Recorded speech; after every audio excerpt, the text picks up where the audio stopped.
C'est le Ouattara là qui a osé dire ces jours-ci, la Côte d'Ivoire est un pays souverain, la Côte d'Ivoire n'appliquera pas les décisions de la Cour africaine des droits de l'homme et des peuples.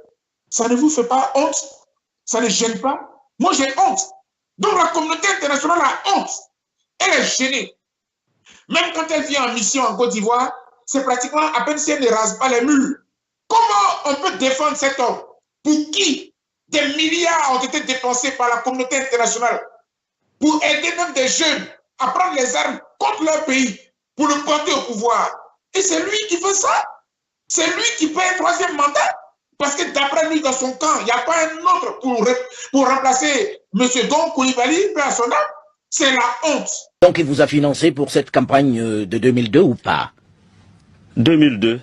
Quelle campagne? Il n'y avait pas de campagne électorale en 2002. Je parle de campagne militaire. Cette rébellion, qui l'a financée? Je ne crois pas que ce soit de la nature de M. Alassane Dramane Ouattara de financer des rébellions. Il avait un parti politique, c'est un homme politique. Le RDR. Voilà, le RDR. Donc, il avait plus à financer son parti que de financer une campagne militaire.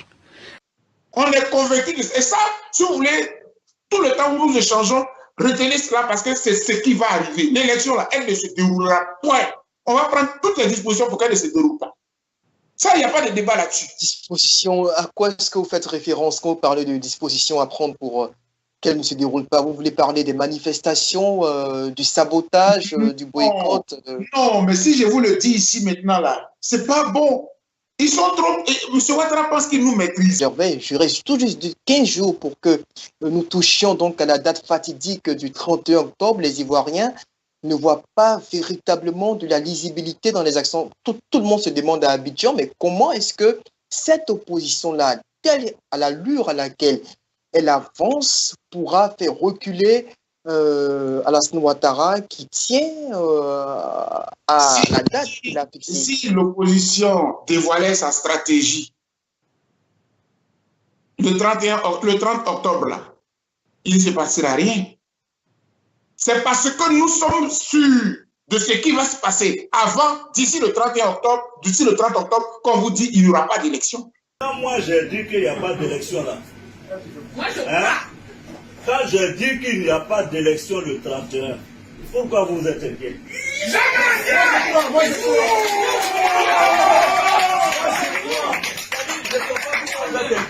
C'est moi, j'ai dit non. Combien c'est pas? J'ai dit ça. Vous êtes inquiet à ma j'ai dit, je vous dis à vous, ceux qui n'ont pas encore bien compris, je dis, Ouattara n'est pas le prochain président.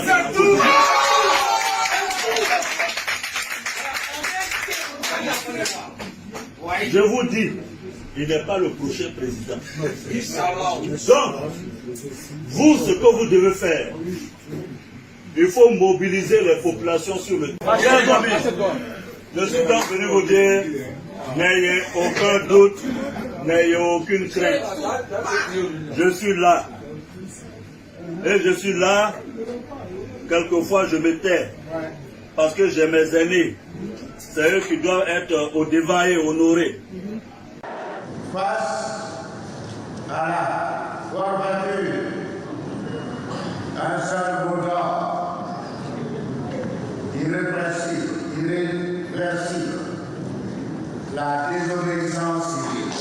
Monsieur Henri Konan Bédié et Monsieur Afinguessan appellent à une insoumission citoyenne, donc à des lois injustes. Nous avons demandé à nos militants, aux populations ivoiriennes, partout où elles se trouvent sur le territoire ivoirien, d'empêcher que ce scrutin se déroule. Chacun utilisera donc les moyens appropriés en fonction donc de la réalité sur son terrain. Amis de la presse, mesdames et messieurs, merci d'avoir répondu massivement à notre appel. Nous vous avons convoqué ce jour pour aborder devant vous et avec tous les Ivoiriens les questions brûlantes de l'actualité de notre pays. D'abord, le vide constitutionnel à la tête de l'État. Nous rappelons donc nos 4 revendications. ACI demande au plus tard le 6 août 2020 lors du traditionnel discours du chef de l'État dans le cadre de la commémoration de l'indépendance, une ordonnance pour reprogrammer la révision de la liste électorale qui a exclu des millions d'Ivoiriens. Une grâce présidentielle pour tous les leaders politiques qui ont été condamnés par contumace, les prisonniers politiques et militaires et les exilés politiques. Reformer la CEI avant toute élection et enfin prendre une ordonnance pour dissoudre le Conseil constitutionnel et élire de nouveaux membres. En plus de ces 4 revendications, Alternative citoyenne ivoirienne condamne avec fermeté l'éventualité d'un 3e mandat du chef de l'État qui ne respecte la Constitution ni l'éthique par rapport à sa parole donnée. Le refus de ce 3e mandat constitue la 5e revendication. Notre position, eu égard à tout ce qui a été évoqué ci-dessus, Alternative citoyenne ivoirienne par cette déclaration demande au chef de l'État de se ressaisir et de ne pas se laisser entraîner dans cette énième erreur du RHDP en n'acceptant pas ce 3e mandat au nom de la paix. Dans le cadre de la mobilisation pour le 14, nous serons jeudi à Anyama, à Djamé, vendredi à Elibou et le 1er, nous allons faire une grande rencontre à Yopougon avec toute la population de Yopougon. Ensuite, on va garder les lieux pour nous, on vous le dira en off. Des scènes de heurts à Abidjan qui réveillent de mauvais souvenirs en Côte d'Ivoire. 10 ans après la crise post-électorale de 2010, les tensions sont de retour. Les autorités avaient interdit les manifestations. Plusieurs personnes ont été tuées. L'opposition demande à Alassane Ouattara de ne pas se représenter à la présidentielle du mois d'octobre. Nous manifestons pour le départ du président Ouattara. Parce que la Constitution a été violée. Et nous ne voulons pas accepter un 3e mandat. Nous demandons à toute la population ivoirienne de nous joindre pour faire partie Ouattara, à tous les moyens. Depuis l'annonce de la candidature d'Alassane Ouattara à un 3e mandat il y a une semaine, des manifestations sporadiques se multiplient dans toute la Côte d'Ivoire. Ce jeudi, l'opposition et une partie de la société civile avaient appelé à manifester, mais les rassemblements avaient été interdits par les autorités. Alors dans de nombreuses villes, principalement des jeunes, ont tenté de bloquer les routes avec des barricades, avec des pneus brûlés. À Abidjan, la capitale, ils étaient rapidement chassés par les forces de police qui étaient déployées en nombre dans toute la ville. Dans certains quartiers, il y a eu quelques heurts entre manifestants et forces de l'ordre à coups de pavés et de gaz lacrymogène. En revanche, il y a eu des violences, notamment ce mercredi à Daoukro, dans le centre du pays, où il y a eu d'importants affrontements entre militants pro-Alassane Ouattara et militants pro-Henri Konan Bédié, ancien président et candidat de l'opposition. Des violences également ce jeudi à Bonoua, où il y a eu des heurts avec les forces de l'ordre. Elles sont accusées d'avoir tiré sur les manifestants. En représailles, le commissariat a été incendié. Le bilan officiel fait pour l'instant état de 3 morts. L'opposition, elle, a dénombré près de 80 blessés à Daoukro mercredi. Le gouvernement a dénoncé des manifestations, je cite, violentes et illicites. Plus de 50 personnes ont été interpellées. Aujourd'hui, on ne vous dira pas tout. Heureusement que vous et moi, nous ne sommes pas là-bas dans le tête-à-tête entre le président Bédié et le président du Ghana. Mais au moins, nous savons que la question ivoirienne sera à l'ordre du jour. Je pense que c'est par amour pour notre pays que nous cherchons les voies de sortie de crise sans guerre. M. Ouattara, lui, s'en fout. Que la Côte d'Ivoire brûle, ce n'est pas son problème. Peut-être parce qu'il n'est pas vraiment, il ne se sent pas vraiment patriote. Il est peut-être un profiteur de notre pays. Il nous montre qu'il est profiteur seulement du pays. Lui et son épouse. Ils sont des profiteurs de la Côte d'Ivoire. Le pays est tellement riche. Profitez. Mais c'est la fin. Dans quelques jours, dans quelques 2 semaines, ce sera fini pour ce régime. Et ça, vous l'affirmez autant que le président Bédié l'a dit au stade, dans quelques jours, dans quelques semaines, c'est la fin pour Ouattara. Ce mardi, Abidjan, comme le reste du pays, s'est réveillé avec cette nouvelle. Alassane Ouattara est réélu pour un 3e mandat présidentiel.